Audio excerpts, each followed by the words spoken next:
জগন্নাথের রথের সিকিউরিটি থাকেন আমাদের মন্দিরের নাম কি? নৃসিংহ মন্দির। জগন্নাথের মন্দিরের সিকিউরিটি থাকেন নৃসিংহদেব। বলদেবের রথের সিকিউরিটি থাকেন অনন্তদেব। আর সুভদ্রা মহারানীর রথের সিকিউরিটি থাকেন কনক দুর্গা। এরকম অনেক তত্ত্ব আছে। জগন্নাথের রথের 18টি চাকা থাকে, বলদেবের রথযাত্রার 16টি চাকা থাকে এবং সুভদ্রা মার রথের থাকে 14টি চাকা। এই তত্ত্ব নিয়ে বলে অনেক সময় যাবে, আমি যাচ্ছি না এইদিকে। তো 3টি রথ জগন্নাথ, বলদেব, সুভদ্রা মহারানী রথ নিয়ে বেরোবেন। আমরা 3টাই বলি, 6টা বললাম না। সেই রথযাত্রা রথ যে তৈরি হয় তার কিছু তত্ত্ব আছে।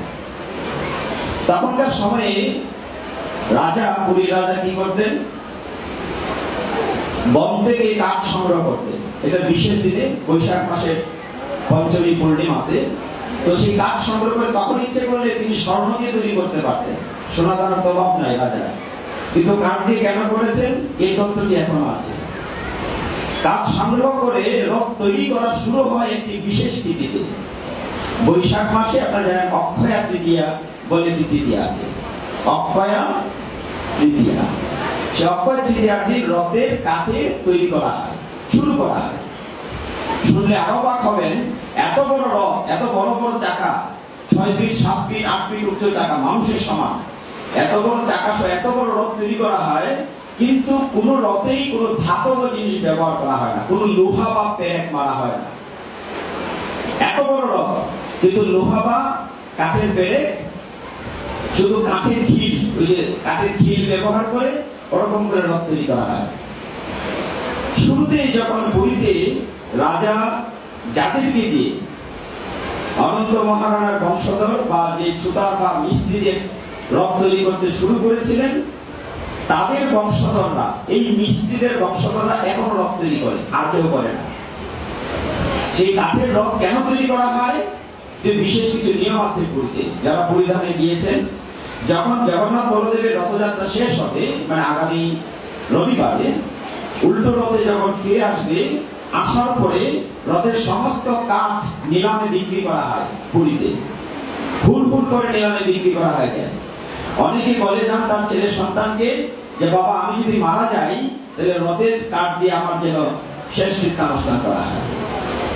অনেকে আশা করেন, বলেন যে আমার ছেলের বিয়েতে ভোগ প্রসাদ রান্না হবে, যে জগন্নাথের এই রথের কাঠ দিয়ে যেন ভোগ প্রসাদ রান্না করা হয়।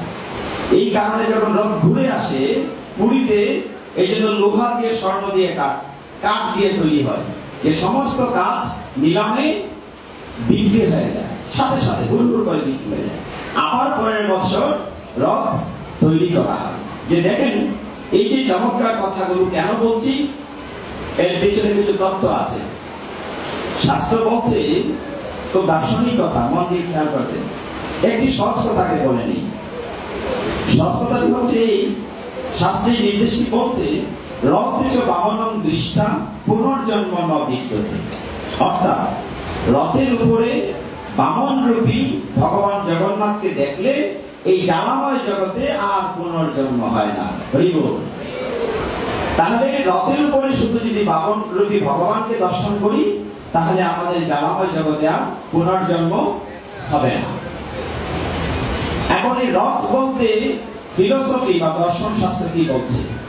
যেহেতু বলছেন সেমিনার টাইপ, আমি এই কথাগুলি কারণে বলছি। শাস্ত্র বলছে আত্মানং রথিনং বিদ্ধি, শরীরং রথমেবতু বুদ্ধিন্তু সামতিং বিদ্ধি মন প্রগরণ এ বলছে। বলা হচ্ছে আত্মানং রথিনং বিদ্ধি, আমাদের দেহটা যদি রথ হয়। এখন জায়গায় আসেন, বুঝতে হবে আমাদের এই মানব দেহটা একটি রথ। এখানে আমার আত্মা হচ্ছে রথী, যিনি ভগবান রথী সারথী, বুদ্ধি সারথী রূপে কাজ করে। আর আমাদের মন হচ্ছে লাগাম, আর ঘোড়া কোনগুলো? ষড়রিপু, কাম, ক্রোধ, লোভ, মোহ, মদ, মাৎসর্য, বড় চঞ্চল। আমাদের বিভিন্ন রিপু, কাম, ক্রোধ, লোভ, মোহ, মদ, মাৎসর্য, এই 6টি ঘোড়া আমার দেহটাকে বিভিন্ন দিকে নিয়ে যেতে চায়, কিন্তু আমি মনরূপ লাগাম যদি ধরে রাখতে পারি, আমার আত্মাকে যেখানে পরমেশ্বর ভগবান বুদ্ধি সারথী রূপে বসে আছেন, সেই অনাদিরাদি গোবিন্দের যদি সারথী সঠিক ব্যবহার করতে পারি প্রার্থনা করে, তবে আমার রথটি সঠিক পথে যাবে। দেখুন, আমাদের সনাতন ধর্মে অনেকগুলো পূজা পার্বণ আছে। তার মধ্যে সবচেয়ে পুরাতন দুটি যাত্রা কিন্তু বলছি। একটি হচ্ছে দোল যাত্রা, আরেকটি হচ্ছে রথযাত্রা। যাত্রা মানে গতি, চুমুক, জীবনটাই গতি, স্থিতি মৃত্যুর নামান্তর। আমি আপনি চলছি যতক্ষণ ততক্ষণ বেঁচে আছি, জীবনটা যখন ধুক ধুক থেমে যাবে তখন আমি নাই। এই পার্থসারথী আমার দেহ রথটিকে নিয়ে যাওয়ার জন্য চেষ্টা করছে। অনেকে দেখবেন এই রথটি চলছে ঘুরিয়ে ঘুরিয়ে, কোথাও গর্তে পড়ে গেছে চাকা, রথ আর চলছে না। হঠাৎ একদিন রথের চাকা ভেঙে জীবনটা থেমে গেছে। আমাদের অভিষ্ট লক্ষ্যে, ওই যে মানব জীবনের প্রকৃত উদ্দেশ্যে, আমাদের অভিষ্ট লক্ষ্যে পৌঁছতে গেলে ভগবানকে সারথী রূপে দেহ রথটি চালিয়ে নিয়ে যেতে হবে। এই জন্য শাস্ত্রে বলছে আত্মানং রথিনং বিদ্ধি। এই রথের কৃপা পেতে গেলে জগন্নাথের অসংখ্য লীলা আছে, সেখান থেকে লীলা আস্বাদন করবো। রথের কথাটা আরেকটু বলে নিই।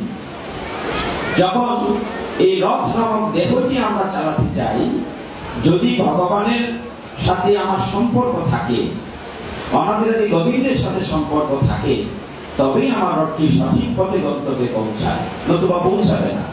আপনাদেরকে আক্ষেপ করে বলে থাকি বিভিন্ন ধর্মসভায়, ভগবান তোমার এত পূজা অর্চনা করি, এত কিছু করে আমাকে তো দিচ্ছ না, মানে কতটুকু অকৃতজ্ঞ ভাবে করি। প্রমাণ দিচ্ছি।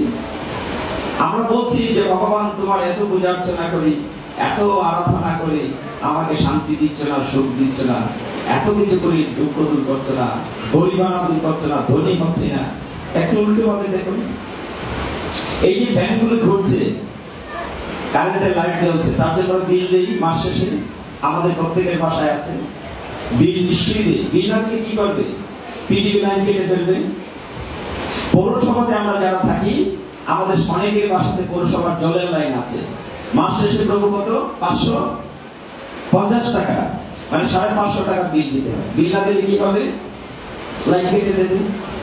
অনেকের বাড়িতে গ্যাসের লাইন আছে, হাজার হাজার টাকা বিল দিতে হয়। না দিলে কি হবে? বিল না দিলে লাইন কেটে দেবে। ভগবান জগতের নাথ জগন্নাথ কৃপা করে এত বড় সূর্যের লাইট দিয়ে আমাদের, ভগবান কি 1 টাকা বিল দেই? আমরা দেই? সূর্যের আলো না হলে কি জীবন থাকতো? সেটা ন্যায্য টুকরো গ্রহণ মতো হয়ে যেত। ভগবান রাত্রিবেলা চাঁদের কিরণ দিয়ে আমাদের বাঁচিয়ে রাখে। যারা সায়েন্সের student, they know it very well. চাঁদের কিরণ না হলে শস্য দানা হয় না, সুসা হয়ে যাবে, মানে বীজ হয় না। চাঁদের কিরণ থেকে বীজ হয়। ভগবান এত চমৎকার চাঁদের আলো দেন, ভগবান কি 1 টাকা বিল দেয়? দেয় না। ফ্যানের বাতাসের জন্য বিল দেয়। ভগবান অক্সিজেন বাতাস দিয়ে বাঁচিয়ে রাখেন। 1 ঘন্টা বন্ধ না, 1 মিনিট বন্ধ করলে আমরা বাঁচবো না। আমরা যদি হিসাব করি, তাহলে ভগবানের কোটি টাকা দিলেও বিল শেষ হবে না। যারা হাসপাতালে গিয়েছেন, সিলিন্ডার দেখেছেন, অক্সিজেনের সিলিন্ডার। 1 সিলিন্ডার অক্সিজেন যদি মুমূর্ষু রোগী হয়, শত শত টাকা দিয়ে কিনতে হয়। সারা জীবন আমরা কত হাজার সিলিন্ডার অক্সিজেন ভগবানের ব্যবহার করছি, ভগবান কি 1 টাকাও বিল দিয়েছি? অক্সিজেন ভগবান কি দিল? ভগবান বৃষ্টি দিয়ে, নদী দিয়ে, পুকুর দিয়ে, জল দিয়ে বাঁচিয়ে রেখেছেন। পৌরসভার 1 মাসের জলের বিল 550 টাকা, ভগবান কি 1 টাকাও দেয় না। আবার বলি, ভগবান তুমি আমাকে দিচ্ছ না, মানে কতটুকু অকৃতজ্ঞ। দেখুন, ভগবান কৃপা করে আমাদের দুর্লভ মানব জন্ম দিয়েছেন। আপনারা অজামিলের কাহিনী জানেন, আমি প্রথম অংশটা বলছি না, শেষের অংশটা বলছি, তারপরে জগন্নাথের লীলা থেকে আস্বাদন করব। আপনি দেখেছেন যে অজামিল শেষ বয়সে খুব খারাপ পথে গিয়েছিল এবং সেটি দাসী মেয়ে বিয়ে করেছিল। তার গর্ভে 10টি সন্তান হয়েছিল। মৃত্যুর পূর্বে যখন জন্তু দেশ ছিল তাকে নিয়ে যাওয়ার জন্য পাপিষ্ঠ অজামিলকে, তখন চিৎকার করে তার আপনজন ছোট্ট ছেলে, তিনি নারায়ণকে ডাকছিল, নারায়ণ চিৎকার করছিল। নারায়ণ বলার সাথে সাথে নারায়ণের বিষ্ণুদূত এরকম বিষ্ণু নদী 4 হাত করে অজামিলের সামনে এসে উপস্থিত হয়েছে। তখন যমদূত এবং বিষ্ণুদূতের যুদ্ধ হয়েছিল। বিষ্ণুদূতের কারণে যমদূতেরা অজামিলের আত্মা নিয়ে যেতে পারেনি। তারা গিয়ে তাদের রাজার কাছে নালিশ দিয়েছিল, যমরাজার কাছে। কাহিনীটি জানেন তো? আমি প্রথম অংশ বলছি না, শেষের অংশটা বলছি, কারণ আছে বলার। আমরা মনে করি যে আমরা খুব ভালো, যেহেতু বলছে শাস্ত্রে অন্তকালে চ মামে গোস মরণ মুক্তা কালে বড়, যে শেষ বয়সে যদি ভগবানের নাম নিতে পার হয়ে যাবে, মৃত্যুর পূর্বে সারা জীবন না করলে চলবে। কিন্তু না, সারা জীবন অভ্যাস যদি না করি তাহলে মৃত্যুর সময় ভগবানের নাম মুক্তি আসবে না। এই কারণে যখন যমরাজার কাছে যমদূতেরা গিয়েছে, গিয়ে নালিশ করেছে, যমরাজার অধীনস্থ কর্মচারী দূতেরা বলছে যে আমরা একটা পাপিষ্ঠ লোককে আনতে গিয়েছিলাম অজামিলকে, কিন্তু তাকে আনতে পারিনি। কেন? যে ওই লোকটি মৃত্যুর পূর্ব মুহূর্তে নারায়ণ বলে চিৎকার করেছে। তখন নারায়ণের দেবদূতরা এসে তার জন্য আনতে পারে। যমরাজ যে নারায়ণ শুনেছে, শোনার সাথে সাথে 2 হাত ধরে প্রণাম করেছে। কেন? সর্বনাশ, যারা নারায়ণের স্মরণ করবে, হরি বলবে, তাদেরকে তোমরা আনবে না, জমালয় তাদেরকে আনবে না। তখন যমের দূতেরা চিন্তা করলো যে সকলেই যদি ভগবানের নাম একবার স্মরণ করে, তাহলে জমালয়ে কাকে নিয়ে আসবো? যমরাজ নোটিশ দিয়ে দিলেন, যাও সারা পৃথিবীতে যারা একবার হরে কৃষ্ণ নাম উচ্চারণ করবে, ভগবান উচ্চারণ করবে, তাকে জমালয়ে আনবে না। হরে কৃষ্ণ, জুড়ে বলুন হরে কৃষ্ণ। বলছেন যে যারা হরে কৃষ্ণ বলবে তাদেরকে জমালয়ে আনবে না। তখন যমরাজের সৈন্য সামন্ত সাবরিনের চিন্তায় পড়ে গেল, তাহলে কাকে জমালয়ে আনবো? সকলেই তো একবার বলছে। তখন যে কথাগুলো ভাগবতমে যমরাজ বলেছিলেন, এই কথাটা বলার জন্য এতক্ষণ চেষ্টা করেছি। যমরাজ তখন নোটিশ করে দিলেন, বললেন দেখো 84 লক্ষ যোনি পরিক্রমায় দুর্লভ মানব জীবন, এই মানব জন্মটা দুর্লভ। তো এই জন্মে কাকে জমালয়ে আনবে? তখন তিনি যে কথাটি বলেছেন অত্যন্ত গুরুত্বপূর্ণ। বলেছেন দেখো, মানুষ সৃষ্টি করে তাকে 2টি পা দেয়া হয়েছে। কেন জানো? এই পা 2টি দিয়ে তারা হেঁটে হেঁটে মন্দিরে যাবে, গীতা ভাগবত পাঠে যাবে, তীর্থস্থানে যাবে। যারাই পায়ের সঠিক ব্যবহার করবে না, তাকে তোমরা জমালয়ে নিয়ে আসবে। তাদের 2টি হাত দেয়া হয়েছে, এটা শাস্ত্রের কথা, আমার কথা না। তাদের 2টি হাত দেয়া হয়েছে। কেন? যে হাত 2টি দিয়ে ভগবানের চরণ কমলে চন্দন চর্চিত পুষ্প তুলসী নিবেদন করবে। যারা এই কাজটি করবে না, তাদেরকে তোমরা জমালয়ে নিয়ে আসবে। মানুষকে আমি 2টি কান দিয়েছি, কান দিয়ে আকতাক কথা শোনার জন্য নয়, ভগবানের কথা শোনার জন্য, ভগবানের নুপুর করে শোনার জন্য, ভগবানের কথা শোনার জন্য। যারাই কানের ব্যবহার করবে না, তাকে তোমরা জমালয়ে নিয়ে আসবে। তাদের নাসিকা দেয়া হয়েছে। কেন? যে নাক দিয়ে ভগবানের চন্দন চর্চিত পুষ্পমালের ঘ্রাণ নেওয়ার জন্য। যারা এই নাকের ব্যবহার করবে না, তোমরা তাদেরকে জমালয়ে নিয়ে আসবে। তাদেরকে কি মুখ দেয়া হয়েছে, ভগবানের প্রসাদ গ্রহণ করবে, মুখ দিয়ে ভগবানের কথা বলবে, ভগবানের গুণ কীর্তন করবে। এই ঝগড়া বিবাদ আকতাকু কথা বলার জন্য নয়। যারা এই মুখের ব্যবহার করবে না, তাকে তোমরা জমালয়ে নিয়ে আসবে। তাদের একটি মস্তক দেয়া হয়েছে, মাথা দেয়া হয়েছে। কেন দেয়া হয়েছে? যে মস্তক নত করে গুরু গৌরাঙ্গ বৈষ্ণব ভগবানকে প্রণতি নিবেদন করবে। হরি বল, যে প্রণতি নিবেদন করবে মস্তক নিয়ে, মাথা হেট করে নয়। যারা এই মাথার ব্যবহার করবে না, তাকে তোমরা জমালয়ে নিয়ে আসবে। শাস্ত্রের নির্দেশ আছে। যেমনি অর্জুন যখন কুরুক্ষেত্রের যুদ্ধক্ষেত্রে ভগবানের বিশ্বরূপ দেখার পরে অর্জুন বলেছিলেন, তুমি কে? তোমার এই রূপ সংবরণ করো, আমি সহ্য করতে পারছি না। লক্ষ লক্ষ সূর্য, হাজার হাজার বাহু। হা করে ভগবান যুদ্ধক্ষেত্রে দাঁড়িয়ে আছেন, আর দুর্যোধন, দুঃশাসন, বিশ্বদেব ওরা উড়ে উড়ে ভগবানের মুখে প্রবেশ করছে। আপনারা দেখেছেন মহাভারতে।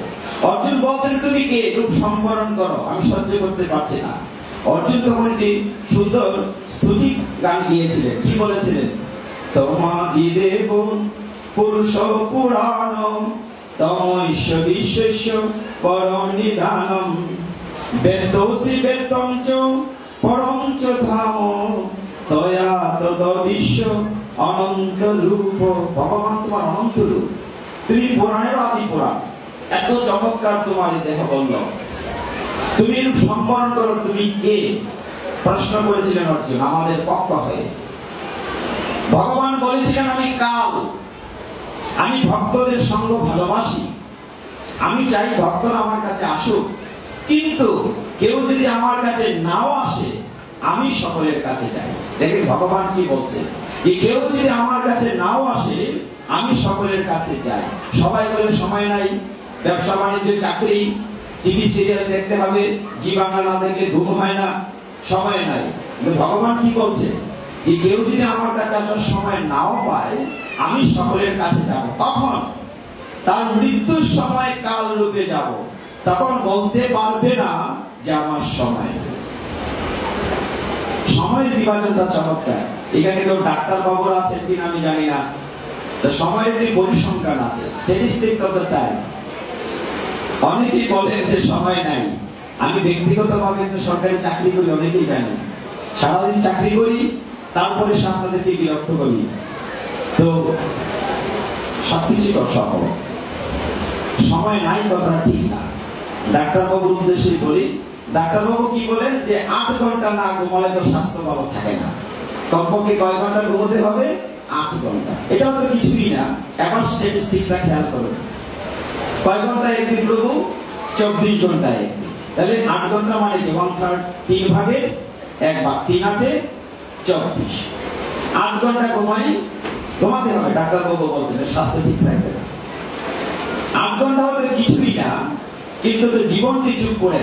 ছোটবেলা মায়ের কোলে তো সারাদিনই ঘুমিয়েছি, তখন তো 8 ঘন্টা, 10 ঘন্টা, 12 ঘন্টা, 20 ঘন্টা ঘুমিয়েছি, সেটা বাদ দিলাম। এখন 8 ঘন্টা যদি ঘুমিয়ে কাটান, একটা লোক যদি 60 বছর বাঁচে তাহলে 3 ভাগের 1 ভাগ কত? 20 বছর। একটা লোক যদি 90 বছর বাঁচে 3 ভাগের 1 ভাগ কত? 30 বছর। তাহলে ঘুমের তলে 30 বছর কাটিয়ে দিলেন, তাহলে কেন এসেছেন পৃথিবীতে? হরিবল। এখন চিন্তা করেন আপনার সময়টা কোন দিকে চলে যাচ্ছে। 30 বছর আপনি ঘুমের পেছনে কাটিয়ে দিলেন, তাহলে সময় নাই কথাটা ঠিক না। সময়ের সৎ ব্যবহার করতে হবে, খুঁজে বের করতে হবে কোন সময়টা আপনি ভগবানকে দেবেন। যার কৃপায় আমি আপনি বেঁচে আছি। আমি যেখানে বসেছি এখান থেকে উঠতে পারবো তার নিশ্চয়তা আমি দিতে পারি না। পারি কি? কেউ পারি না। বসে চলবো তার নিশ্চয়তা কেউ দিতে পারি না। একমাত্র জগতের নাথ জগন্নাথ ছাড়া উনি বলতে পারেন যে কখনকার সেই সুইচ অফ হয়ে যাবে। সেই জগন্নাথের কথাই যখন এসে গেল, আমরা লীলামৃত থেকে আস্বাদন করি। জগন্নাথ বলদেব সুভদ্রা মহারানী এই রূপ বিগ্রহে একটি কাহিনী আমি প্রথম দিন বলেছি, ইন্দ্রদুম্ন রাজা কি করে প্রতিষ্ঠা করেছিলেন। আরেকটি কাহিনী ভাগবতমে আছে, সেটি হচ্ছে যখন দাপর যুগে দ্বারকেশ্বর ভগবান যখন দ্বারকার রাজা, তো রাজা ভগবান শ্রীকৃষ্ণ তার ভাই বলরাম রাজ্য শাসন করছেন। প্রায়শই ঘুমের মধ্যে তার ছোটবেলার কথা মনে হতো, রাধারানী ললিতা বিশাখার কথা মনে হতো। ঘুমের মধ্যে চিৎকার করতে, ও রাধারানী ললিতা তোমরা কেমন